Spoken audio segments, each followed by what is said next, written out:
পর্যন্ত 1971 সালে পরাজয়কে তারা মেনে নিতে পারেননি। এটি 5ই আগস্টে প্রমাণ হয়েছে, কারণ বারবার ধারাবাহিকভাবে বঙ্গবন্ধুর বাড়িতে 32 নম্বরের বাড়িতে, যে বাড়িতে কোনো মানুষ বসবাস করে না, যে বাড়িটি এখন কোনো ব্যক্তি মালিকানার বাড়ি নয়, এটি একটি জনগণের বাড়ি, ট্রাস্টের বাড়ি, যেখানে কেবল স্মৃতি রয়েছে, ইতিহাস রয়েছে, যেখানে কেবল প্রথিত রয়েছে বাঙালির মুক্তির সংগ্রামের মানে শক্তির ভান্ডার।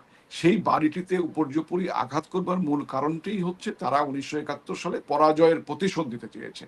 সেই পরাজয়ের প্রতিশোধ নেবার জন্যই তারা বঙ্গবন্ধু কন্যাকে উৎখাত করেছে, বঙ্গবন্ধুর বাড়িতেও আঘাত করেছে। এখন কথা হচ্ছে যে তারা তো সংখ্যালঘু ছিল, তারা কেন বারবার তারা কেন বিজয় অর্জন করছে? বাস্তবতা হচ্ছে তারা সংখ্যালঘু থাকলেও মুক্তিযুদ্ধের পক্ষের কিছু মানুষ, মুক্তিযোদ্ধা কিছু মানুষ এবং মুক্তিযুদ্ধের চেতনা ধারণকারী কিছু মানুষও বিভ্রান্ত হয়ে আওয়ামী লীগ বিরোধিতার নাম করে আওয়ামী লীগের বিরুদ্ধাচারণ করতে গিয়ে তারা পক্ষান্তরে তাদেরকে সহযোগিতা করেছেন, এই রাজাকার আলবদর বাহিনীকে।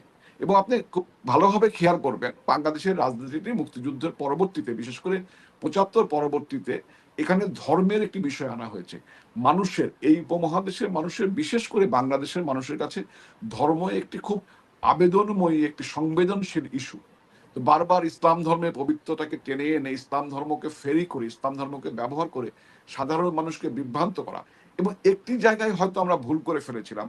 1973 সালে যখন পাকিস্তান থেকে পাকিস্তানে বন্দী সামরিক বেসামরিক কর্মকর্তারা, যারা 1971 সালে মুক্তিযুদ্ধে অংশগ্রহণ করেনি, পরবর্তীতে পাকিস্তান সরকারে কেউ সার্ভ করেছে, কেউ হয়তো পাকিস্তান সরকারের কাছে বন্দী ছিল, এই পাকিস্তান প্রত্যাগত অফিসারদের যখন আমরা বাংলাদেশের সেনাবাহিনী এবং বাংলাদেশের সিভিল সার্ভিসে যখন তাদেরকে আমরা ইনক্লুড করি, এই জায়গাটিতে হয়তো এই মহানুভবতা বা এই যে সবাইকে নিয়ে ইনক্লুসিভলি রাষ্ট্র গঠন করবার বঙ্গবন্ধুর যে যে চিন্তা, বা ইনক্লুসিভলি সকল মেধাকে সমন্বয় করার, সকল মেধাকে কাজে লাগাবার যে চিন্তা, সেই চিন্তাটি হয়তো আমাদের জন্য বুমেরাং হয়ে দাঁড়িয়েছে। কারণ রাষ্ট্রযন্ত্রের প্রতিটি পদে পদে এমনভাবে 1971 সালে মুক্তিযুদ্ধে অংশগ্রহণ না করা এবং মুক্তিযুদ্ধের বিরুদ্ধাচরণ করা ব্যক্তিবর্গ এমনভাবে রাষ্ট্রযন্ত্রের বিভিন্ন পর্যায়ে তারা খুঁটে গেড়ে বসেছিল। এবং শুধু তাই নয়, 1975 পরবর্তীকালে জিয়াউর রহমান সাহেবের নেতৃত্বে যেভাবে বাংলাদেশে মুক্তিযোদ্ধা নিধন হয়েছে, সামরিক বাহিনীতে মুক্তিযোদ্ধাদের সরাসরি ফাঁসি দিয়ে ঝুলানো হয়েছে, 4,500 সৈনিক এবং অফিসারকে, মুক্তিযুদ্ধ অফিসারকে নিঃশেষ করে দেওয়া হয়েছে। এবং জিয়াউর রহমান সাহেবের মৃত্যুর পরবর্তীতে এই মৃত্যুর দায় দায়িত্ব মুক্তিযুদ্ধ অফিসারদের উপর চাপিয়ে আরেকবার বাংলাদেশ সেনাবাহিনী থেকে মুক্তিযোদ্ধাদের নিধন করা হয়েছে। ঠিক তেমনি ভাবে সিভিল প্রশাসনের রন্ধে রন্ধে এবং এডুকেশন প্রশাসনের রন্ধে রন্ধে যারা মুক্তিযুদ্ধে অংশগ্রহণ করেছিলেন তাদের সবাইকে বিতাড়িত করা হয়েছে, সেখানে মুক্তিযুদ্ধ বিরোধী মানুষদেরকে পুনর্বাসিত করা হয়েছিল। ঠিক এমনিভাবে অর্থনৈতিক সেক্টরেও, বাংলাদেশের মুক্তবাজার অর্থনীতির এই দিনে অর্থনৈতিক সেক্টরও রাজনীতিতে একটি গুরুত্বপূর্ণ ভূমিকা পালন করে।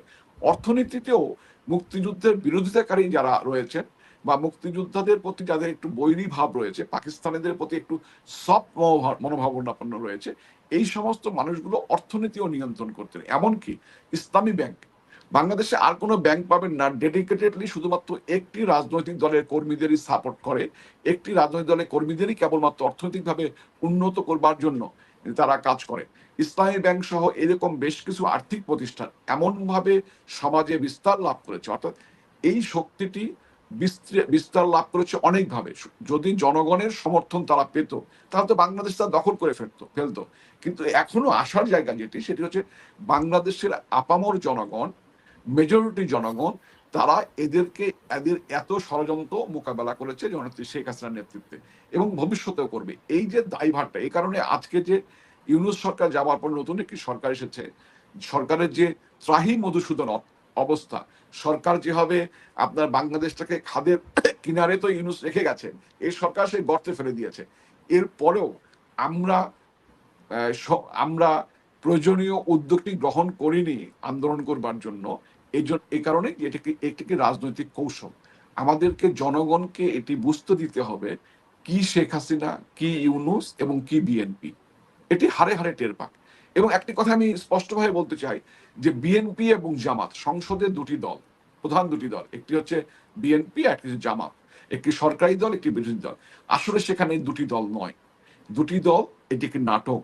কিন্তু প্রকৃতপক্ষে তারা একটি শক্তি, একই মায়ের পেটের দুই সহোদর ভাই, বিএনপি এবং জামাত, এক এবং অভিন্ন। তাদের লক্ষ্য এক এবং অভিন্ন। একজন তার মৌলবাদী চরিত্র নিয়ে 1971 সালে তার বিরোধিতা, তার ধর্মীয় রাজনীতি, সাম্প্রদায়িক রাজনীতি সেটি নিয়ে আছে। আরেক ভাই সেখানে এই তার একই উদ্দেশ্যের সঙ্গে মুক্তিযুদ্ধকে একটি সংমিশ্রণ করে একটি আপনার কি বলে স্যালাইন বানিয়ে মানুষকে, ইদানিং সংসদে বেশ কিছু মুক্তিযুদ্ধের পক্ষেও তাদের এমপিরা কথা বলবার চেষ্টা করে। এগুলো সবকিছুই মুক্তিযুদ্ধের পক্ষে মানুষকে বিভ্রান্ত করবার জন্য ব্যবহৃত হচ্ছে। কিন্তু বাস্তবতা হচ্ছে বাংলাদেশের জনগণ অত্যন্ত সচেতন। বাংলাদেশের জনগণ সচক্ষে আমাদের নেত্রীর আমল, এই আমল এবং ইউনূসের আমল এটি দেখেছে।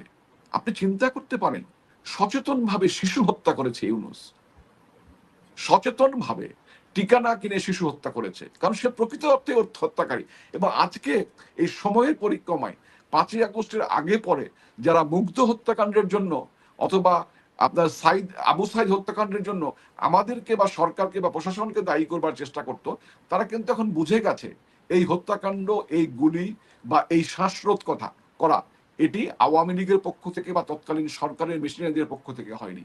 এটি পরিকল্পিতভাবে মেটিকুলাস ডিজাইন করে ইউনূসের বাহিনী, ইউনূস সেন্টার থেকে ডিজাইন করে ইউনূসের যে বাহিনী অর্থাৎ বিএনপি এবং জামাত, তারা মিলেই এই হত্যাকাণ্ডগুলো ঘটিয়ে লাশের রাজনীতি করে মানুষকে উত্তক্ত করবার চেষ্টা করেছে।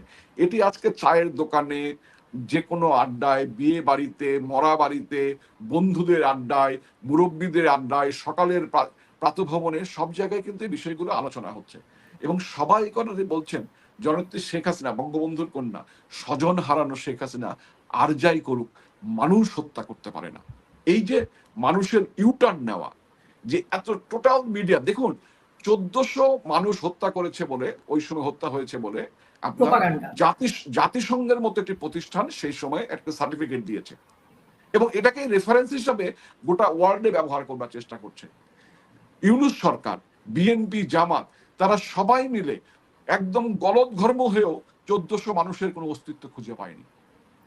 কোথাও 1400 মানুষ হত্যা হয়েছে, এর কোনো অস্তিত্ব খুঁজে পায়নি। তাহলে জাতিসংঘের মানবাধিকার কমিশন ফলকার তুর্কের নেতৃত্বে যে প্রাথমিক তদন্ত করে যে কালিমাটি আমাদের উপর লেপন করা হয়েছে, তাতেই প্রমাণ হয় যে এই ষড়যন্ত্রের সঙ্গে ফলকার তুর্করাও সম্পৃক্ত ছিল এবং তারাও মোটা অঙ্কের ডিপ স্টেটের টাকাই হোক, ইউনূস সেন্টারের টাকাই হোক, গ্রামীণ ইউএস এর টাকাই হোক, যে কোনো জায়গা থেকে তারা মোটা অঙ্কের উৎকুচ পেয়েছে। ফলকার টুক সহ তাদের সহযোগীরা মোটা অঙ্কের উৎকুচ পেয়েছে এবং তারা এই 1400 কথা বলে আমাদেরকে হেয় প্রতিপন্ন করার চেষ্টা করেছে। আজকে বাংলাদেশের মানুষের কাছে জাতিসংঘের এই কি বলে এই যে প্রতিবেদন অথবা যে সমস্ত জুলাই যোদ্ধাদের হত্যার কথা বলা হচ্ছে, তথাকথিত জুলাই যোদ্ধাদের হত্যার কথা বলা হচ্ছে, বাংলাদেশের জনগণ বিশ্বাস করে এই প্রত্যেকটি হত্যাকাণ্ড খুব পরিকল্পিতভাবে মেটিকুলাস ডিজাইন করে ইউনূস এবং তার সহযোগীরা একদম ট্রেন্ড স্নাইপার রাইফেল ব্যবহারকারীদের দিয়ে বা বিভিন্নভাবে এদেরকে হত্যা করা হয়েছে। এই হত্যাকাণ্ডের সমস্ত রক্ত, সমস্ত মানুষের রক্ত ইউনূসের মুখে লেগে আছে। ইউনূসের সমস্ত শরীর আজকে বাংলার ছাত্র জনতার রক্তে রক্তাক্ত। এই কারণেই ইউনূসকে আজকে ক্ষমতা ত্যাগ করবার পূর্বে সে কিন্তু তড়িঘড়ি, তার কিন্তু এরকম কোনো মোটিভ ছিল না সে 5 বছর আগে ক্ষমতা ত্যাগ করবে। ক্ষমতা ত্যাগ করতে সে বাধ্য হয়েছে। যদি এই সময়টাই, এই টালমাটাল সময়টাই, এই গ্রীষ্মকালে ইউনূস ক্ষমতায় থাকতো, মানুষ থাপড়ায় তাকে ক্ষমতা থেকে সরাই ফেলতো। সেই ইউনূস তড়িঘড়ি করে ক্ষমতাটা তার ভাতিজার কাছে হস্তান্তর করে যাবার পূর্বে দেখুন কতটা সে শঙ্কিত, কতটা সে আতঙ্কিত। তার ভাতিজার কাছে সে ক্ষমতা হস্তান্তর করেছে এবং কি ইঞ্জিনিয়ারিং হয়েছে এটি তো আজকে আমাদের বলতে হয় না, গোটা বিশ্ববাসী বলে। এবং জামাত বিএনপি পরস্পর বিরোধী, তারাই বলে যে নির্বাচনে কি ইঞ্জিনিয়ারিং হয়েছে। তার ভাতিজাকে সে এতটুকু বিশ্বাস করতে পারেনি যে তার ভাতিজা তার পূর্ণাঙ্গ নিরাপত্তা বিধান করতে পারবে। তার মানে সে কতটা নিরাপত্তাহীন। কেন নিরাপত্তাহীন?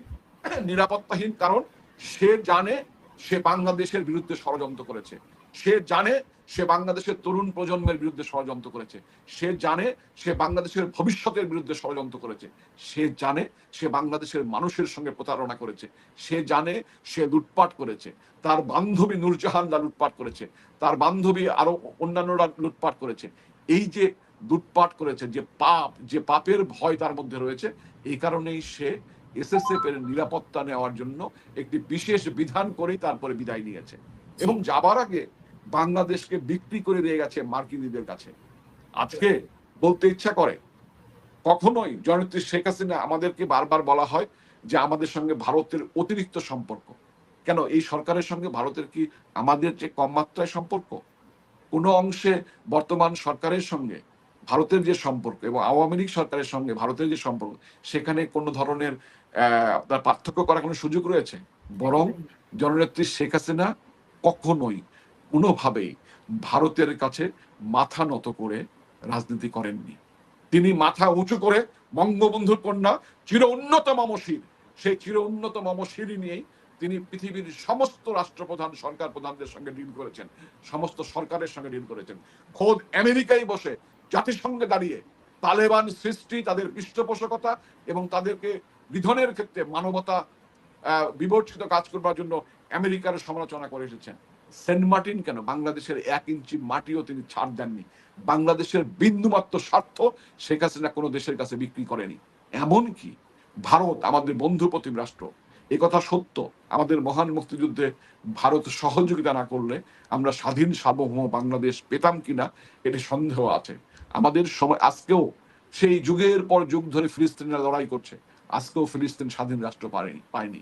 কুর্দিরা লড়াই করছে, পৃথিবীর বিভিন্ন এলাকায় বিভিন্ন জনগোষ্ঠী তাদের স্বাধীনতার জন্য লড়াই করছে যুগের পর যুগ ধরে, এখনো তারা স্বাধীন রাষ্ট্র হিসেবে দাঁড়াতে পারেনি। কিন্তু আমরা ভারতের সরকার এবং জনগণের সহযোগিতায় আমাদের মহান মুক্তিযুদ্ধে বিজয় অর্জন করেছি, স্বাধীন সার্বভৌম বাংলাদেশ প্রতিষ্ঠিত হয়েছে। সেই দেশটি আমাদের বন্ধুপ্রতি ভারতের কাছে কই, আমরা যখন ছিটমহল বিনিময় করি, আমরা বেশি পেয়েছি না ভারত বেশি পেয়েছে? আমরা বেশি পেয়েছি। পানি চুক্তি, গঙ্গার পানি চুক্তি জননেত্রী শেখ হাসিনাই করতে পেরেছিলেন। সেই পানি চুক্তির গ্যারান্টি ক্লজ সহ এখনো রয়েছে। অনেক কথা তো শুনলাম তিস্তা নিয়ে, অনেক কিছু নিয়ে, কই ইউনুস তো কোনো কিছুই করতে পারলো না। শুনলাম সে নাকি 7 সিস্টার ভেঙে দিবে। এখন তো ইউনুস তো তাদের সঙ্গে মিউ মিউ করে কথা বলে, অনেক গল্প শুনেছিলাম। বর্তমান সরকারও ভারতের সঙ্গে সুন্দর সম্পর্ক রেখেই কাজ করছে, কারণ একটি প্রতিবেশীর সঙ্গে অসুন্দর সম্পর্ক রেখে দুটি রাষ্ট্রই ক্ষতিগ্রস্ত হবে।